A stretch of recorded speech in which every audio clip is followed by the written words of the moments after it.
At 6:14 on a Tuesday morning, I found a woman in a cream blazer standing at my gate like she owned the sunrise. One hand was on her hip, the other was holding a clipboard, and beside her were two hired landscapers waiting for instructions, like they were about to start work on my land. Behind me sat 40 acres of fenced pasture, a tractor shed, and a gravel lane that had been there long before her subdivision even existed. She didn't say good morning. She pointed at my fence and said, "That section comes down today. The HOA has decided it ruins the view from the new homes." I actually looked behind me to make sure she wasn't joking. She wasn't. Then she added, "And that equipment shed needs to be painted in approved community colors. You've had enough warnings." Warnings. I had never received a single valid notice from anyone with authority over my property. Because the truth was simple, and it was the one detail she either didn't understand or thought she could bully me into ignoring. My 40 acres sat completely outside the HOA. Not near outside, not partially outside, completely outside. But the way she stood there, issuing orders to workers at my gate, you'd think she personally ran the county. I remember setting my coffee on the hood of my truck and asking her one calm question. "Before you embarrass yourself any further, do you even know where your HOA boundary ends?" The smile on her face disappeared, and what happened next only got worse for her. Before I tell you how this standoff started, subscribe to Karen Conflict for more property battles like this, and drop a comment telling me what state you're watching from. My name's Elias Vance, and the 40 acres behind that gate had been part of my life for almost 15 years. It sat just outside a newer HOA subdivision on the edge of town, close enough for the people in those back patios to see my fence line, but not close enough for any of them to tell me what to do with my land. That difference mattered more than most people realize. I bought the property from an older rancher who wanted it to stay in working hands. It wasn't some polished showplace with decorative fencing and matching shutters. It was practical land. Open pasture in the front, a stand of oaks along the west side, a gravel lane running back to a metal equipment shed, and enough room to keep a tractor, hay trailer, and a few pieces of machinery without pretending any of it was meant to look pretty for a real estate brochure. To me, that place meant freedom. I used it for storage, weekend projects, and seasonal work that actually made the land useful instead of ornamental. Some months it was mowing and brush clearing. Other months it was hauling lumber, fixing fence posts, or moving equipment before the rains came. The whole point of owning acreage was simple: space, privacy, and the right to manage my own property without somebody peeking over a fence and inventing rules for it. The subdivision next door came later. At first, I didn't think much of it. Developers cleared the land, roads went in, model homes followed, and before long, I had a backyards bordering part of my north fence. I understood the trade-off. They got tidy cul-de-sacs and community mailboxes. I kept my acreage, my lane, my shed, and my independence. Legally, the line was crystal clear. Their HOA covered their lots, their shared spaces, their signage, and their internal rules. My 40 acres were separate property on a separate filing outside the recorded boundary entirely. That should have been the end of it. But the problem with people who get used to small authority is that, after a while, they start treating boundaries like suggestions. And once the homes behind my fence started selling, one woman in particular began acting like my land was some unfinished corner of her neighborhood, just waiting for her to manage it. Her name was Brenda Sterling. And if you've ever met the kind of person who mistakes confidence for authority, you already know the type. She always looked like she was heading into a meeting nobody wanted to attend. Pressed clothes, expensive sunglasses, perfect hair. And that permanent expression people wear when they believe they are the smartest person in every conversation. Officially, she was on the HOA board. Unofficially, she behaved like she was the governor of the fence line. The first time she came over, she acted friendly enough. She introduced herself, welcomed me to what she called the neighborhood, then spent 5 straight minutes pointing out things on my property she thought were a problem. The tractor, according to her, was industrial-looking. My utility trailer was visible from premium lots. The equipment shed was kind of an eyesore from the upper decks. She said all this with a smile that wasn't really a smile at all. I told her, politely, that my land wasn't in the HOA. She laughed like I had missed the point. "Well," she said, "it still affects the community." That became her favorite phrase. A week later, she emailed me through an address I never gave her, listing suggestions for improving the appearance of my property. A week after that, she was back at the fence line complaining about brush piles near the west side, even though they were nowhere near any home. Then came comments about the color of my gate, the gravel dust from my lane, and the fact that I sometimes started equipment early when the weather was cool enough to work. Every conversation had the same pattern. She would speak like a rule already existed. I would remind her there was no HOA jurisdiction over my land. She would shift from polite concern to irritated disbelief, like she couldn't process the idea that a piece of property beside her subdivision might be completely outside her control. What made her dangerous wasn't volume. It was persistence. Brenda wasn't the kind to scream and leave. She was the kind to keep returning with more paper, more opinions, and more confidence. By then, I could already tell this wasn't about noise, dust, or aesthetics. She didn't just dislike looking at my acreage. She hated the fact that it was beyond her reach. Once Brenda realized I wasn't going to nod along and repaint my shed just because she didn't like looking at it, her tone changed. The friendly introductions stopped. The fake neighborhood warmth disappeared. In its place came paperwork, pressure, and a level of confidence that would have been impressive if it hadn't been completely detached from reality. The first letter showed up taped to my gate in a clear plastic sleeve, across the top. In bold, it said Notice of Noncompliance. Under that were 3 violations: unapproved outbuilding color, visible equipment storage, and fencing inconsistent with community aesthetic standards. At the bottom, it warned that failure to correct these issues could lead to fines and legal action.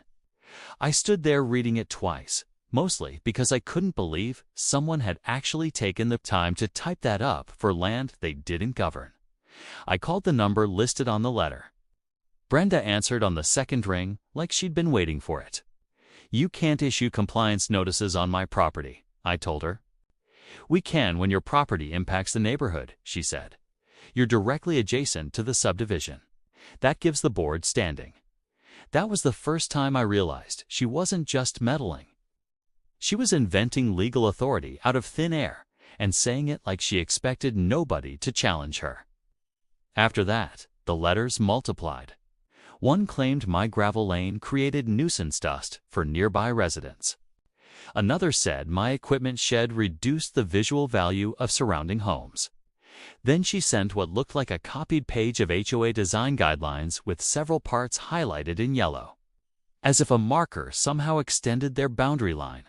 Across my fence, she even started quoting fines: $50 a day, then $100, then escalating enforcement. It would have been laughable if she had kept it to paper. But Brenda started trying to make the bluff feel real. One afternoon, a delivery driver told me a woman at the subdivision entrance had warned him he might be trespassing if he used my lane. Another day, I found small survey flags stuck near my north fence where no survey had ever been ordered by me. That's when it stopped being irritating and started becoming a problem. Because once someone begins acting like they can regulate your land, they usually don't stop at words. They move to interference.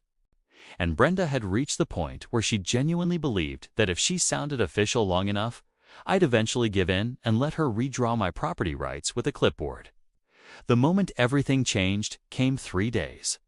After that fake notice packet, I came out just after sunrise and saw fresh tire tracks cutting off the gravel and into the edge of my pasture near the north fence. At first, I thought maybe a utility truck had turned around wrong. Then I saw the wooden stakes. Someone had pushed a line of bright orange-marked stakes, 10, maybe 12 feet inside my property, running parallel to the subdivision like they were laying out a new boundary. One of them even had fluorescent ribbon tied to it, fluttering in the wind like a flag planted by somebody claiming new territory. And there, zip-tied to my own fence, was another laminated notice. It said the marked area was being reviewed for HOA perimeter compliance improvements. I just stood there, staring at it. Perimeter compliance improvements. On my land, I pulled out my phone and started recording. I walked the full line, filmed every stake, the ribbon, the notice, the tire marks, all of it. Then I checked my trail camera, mounted near the back corner of the shed. That footage gave me exactly what I needed. The day before, just after 4 p.m., Brenda had come through my open gate with 2 landscaping contractors in a work truck. She pointed along my fence while one of them unloaded stakes. At one point, she actually stepped onto my pasture, gestured toward the shed, and handed one of the men a paper. They were on camera for nearly 9 minutes. No permission, no easement, no excuse. That was the moment I stopped thinking of her as an annoying HOA busybody and started seeing the situation for what it really was: trespass, interference, and a woman so used to pushing people around that she had finally stepped onto land she had absolutely no right to touch. I took photos, saved the footage in 3 places, and called one neighbor I trusted to come look at the markers before I removed them. Because once Brenda crossed from fake authority into physical intrusion, I knew the next move couldn't be another conversation. It had to be legal. By 10 o'clock that morning, I was sitting across from my attorney with a folder full of photos, printed screenshots from the trail camera, copies of Brenda's fake notices, and one question I already knew the answer to but wanted confirmed the right way. "Tell me I'm not crazy," I said. "These people have no authority over my property, right?" My attorney, Arthur Reed, had handled land use disputes, access issues, and boundary problems in our county for years. He was not dramatic, and that was exactly why I trusted him. He didn't react to stories. He reacted to documents. He spread everything out across his desk, looked through the notices first, then the camera stills. Then opened the county GIS map on his screen. After that, he pulled my deed, the subdivision plat, and the HOA filing documents. He zoomed in, compared parcel numbers, checked the recorded boundary, then leaned back in his chair with a kind of expression you only see when someone realizes the other side has made a very expensive mistake. Then he smiled, not a big grin. Just the small, calm smile of a man who knew the law was about to do the talking for him. "They're not close," he said. "Not even a little." He turned the monitor toward me and tapped the map with his pen. My 40 acres sat on its own parcel exactly where I knew it did. The HOA subdivision ended at the rear lot line of the homes bordering my fence. There was no overlap, no shared control zone, no recorded design restriction, no annexed acreage, no easement giving them inspection rights, and no legal mechanism that let a homeowners association regulate neighboring land just because they didn't like the view. Then he found something even better. Buried in the original subdivision filing was a clean boundary description, stating that the association's authority applied only to platted lots and common areas contained within the recorded development. Nothing beyond it. No external enforcement. No adjacency clause. No community impact language. Brenda had built her whole campaign on bluff, pressure, and made-up rules. Arthur didn't waste time. He drafted a cease and desist letter that same afternoon. It ordered Brenda and the HOA to stop all contact related to enforcement, remove any claim of authority over my land, preserve all internal communications regarding my property, and never enter my acreage again without written permission. It also warned that any further trespass, contractor interference, or false legal threats could expose them to damages. Then he added one final paragraph that I'll admit I enjoyed more than I should have. If Brenda had acted in a personal capacity rather than under valid board authority, She could be held individually responsible. That was the moment the whole situation changed. Because up until then, Brenda had been playing neighborhood queen with a clipboard. Now she was about to learn the difference between sounding official and being legally exposed. Arthur sent the letter by email, certified mail, and personal delivery. Brenda got it before the end of the day. The next morning, the change was immediate. No new notice on my gate, no landscapers, no highlighted guidelines, no confident calls about community standards. Instead, I got a voicemail from someone else on the HOA board asking if we could clear up a misunderstanding. That phrase alone told me everything I needed to know. Brenda had clearly presented this whole thing like she had power, but the second an actual attorney forced the issue onto paper. The board wanted distance. By noon, one of the orange stakes was gone. By evening, all of them were. Then came the email. Not from Brenda, from the HOA's attorney. It was short, careful, and written in the kind of polished language people use when they are trying to retreat without admitting they charged in the wrong direction.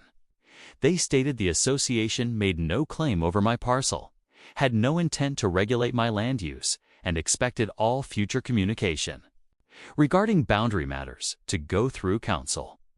In other words, the game was over. What made it even better was what happened to Brenda.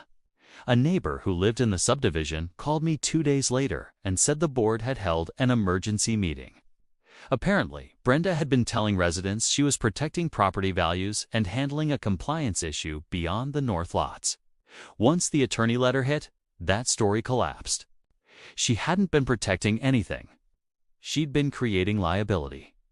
From what I heard, the board told her to stop all contact with me immediately and stay off my property for good. Whether she was formally censured or just quietly sidelined, I don't know. But I never saw her at my gate again. That was the part she never expected. She thought authority was about volume, confidence, and acting offended long enough to make someone fold. But real power doesn't come from a clipboard, a blazer, or a made-up fine schedule. It comes from documents, boundaries, and the law. And once my attorney put all three in front of her, Brenda's little empire ended in less than 24 hours. A week after the letter went out, my property looked the way it always should have looked. Looked quiet, useful, and entirely my own. The orange stakes were gone. The fake notices stopped. No one stood at my gate. No one questioned my shed, my trailer, or my fence. The gravel lane stayed busy with my trucks, my equipment, and my schedule, which was exactly how I wanted it. What changed most wasn't the land. It was the silence. For weeks, Brenda had acted like she could expand her little world just by speaking firmly enough. She had counted on something that people like her often count on, that most property owners don't want hassle, don't want paperwork, and don't want a drawn-out dispute. She figured if she kept pressing, eventually I would repaint something, move something, or bend just enough for her to call it a win. Instead, one attorney letter shut the whole thing down, faster than any argument ever could. That, to me, was the real lesson.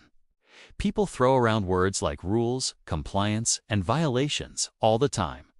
But paper power and legal power are not the same thing. Just because someone lives next to your land, stares at your land, or dislikes your land, doesn't mean they control your land. Boundaries matter. Recorded filings matter. Parcel maps matter. And when somebody tries to bully past all of that, the fastest answer is usually the one backed by actual law. I still see the subdivision from parts of my north fence. The homes are still there, the back decks are still there, and somewhere behind those houses, Brenda is probably still giving opinions nobody asked for. But she never came through my gate again, never taped another notice to my fence, and never tried to tell me what my 40 acres should look like. She thought living beside my land gave her the right to control it. My attorney reminded her, very fast, that ownership begins where entitlement ends.